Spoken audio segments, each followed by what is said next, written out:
मुंबई में 3 महीने की नवजात का अपहरण, फिर रेप और फिर जिंदा दफनाया। एक चौंकाने वाली घटना में शुक्रवार की सुबह कफ परेड में एक ट्रांसजेंडर और उसकी दोस्त ने 3 महीने की बच्ची को जिंदा दफना दिया।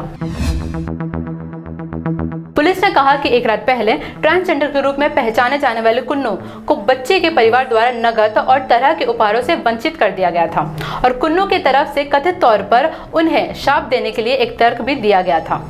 दरअसल गुरुवार की रात करीब 8:30 बजे कन्हैया चौगुले उर्फ कुन्नू बच्चे आर्य के जन्म की जानकारी मिलने पर अंबेडकर नगर के विट्ठलवाड़ी स्थित सचिन चिटकोटे के घर गया था।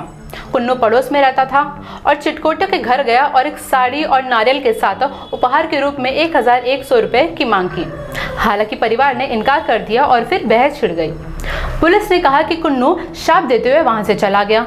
एक पुलिस अधिकारी ने कहा कि परिवार वर्तमान में कठिन स्थिति से गुजर रहा था क्योंकि सचिन और उनकी पत्नी दोनों ही अपनी नौकरी से हाथ खो बैठे थे। शुक्रवार करीब 3 बजे कफ परेड पुलिस को शिकायत मिली कि बच्ची आर्या लापता हो गई है। वह अपने घर में अपने माता पिता, 6 वर्षीय भाई और दादा दादी के साथ सो रही थी और दरवाजा खुला हुआ था। सचिन ने पुलिस को बताया कि आधी रात को माता पिता ने अचानक देखा कि वो गायब है। पुलिस ने कहा कि हमने उनसे पूछा कि गुरुवार को क्या हुआ था। तभी उन्होंने हमें ट्रांसजेंडर के साथ हुई घटना के बारे में बताया।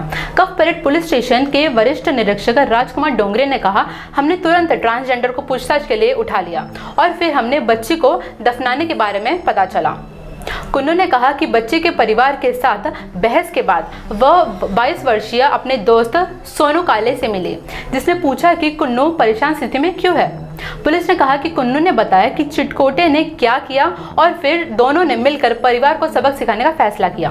दोपहर करीब 2 बजे दोनों चिटकोटे के घर गए। जब परिवार के बाकी लोग सो रहे थे तब सोनू ने बच्चे को उठा लिया। उसके पास ही समुद्र के उथले पानी में ले गए और उसे मिट्टी में दफना दिया। कुन्नू द्वारा उन्हें जगह दिखाने के बाद पुलिस टीम ने दोपहर शव को बाहर निकाला और सोनू को भी गिरफ्तार कर लिया। मामला अभी यहाँ खत्म नहीं होता है। 3 महीने की बच्ची को कथित तौर पर अगवा करने के और जिंदा दफनाने के आरोप में पुलिस ने मंगलवार को जेजे अस्पताल में पोस्टमार्टम रिपोर्ट्स देखी और रिपोर्ट्स में सामूहिक बलात्कार के निष्कर्ष मिले। उसके प्राइवेट पार्ट्स में चोट के निशान थे।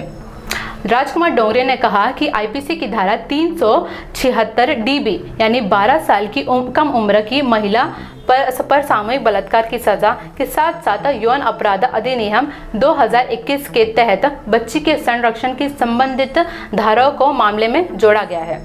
पोस्टमार्टम रिपोर्ट जो सोमवार शाम को आई, उसमें उल्लेख किया गया कि बच्ची की मौत डूबने से हुई और उसकी जननांग में चोट लगी, यानी कि बच्ची के जेनेटिकल प्राइवेट्स में इंजुरीज मिली। बता दें कि पुलिस ने DNA जांच की प्रक्रिया शुरू कर दी है। एक अधिकारी ने बताया, हम दोनों आरोपियों के नमूने एकत्र करेंगे और फिर उन्हें फॉरेंसिक जांच के लिए भी भेजेंगे। इस बीच बच्चे के परिवार के सदस्यों ने यह भी आरोप लगाया कि मुख्य आरोपी एक आदमी था लेकिन ट्रांसजेंडर होने का नाटक कर रहा था।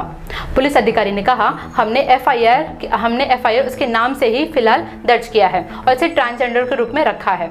हम उसे मेडिकल जांच के लिए भेजेंगे जिससे हमें ये पता लगाने में मदद मिलेगी कि क्या वो असल में एक ट्रांसजेंडर व्यक्ति है या नहीं। अगर आप इस खबर को फेसबुक पर देख रहे हैं तो रेगुलर अपडेट्स पाने के लिए फॉलो जरूर करें। हमारे YouTube चैनल को सब्सक्राइब करना ना भूलें।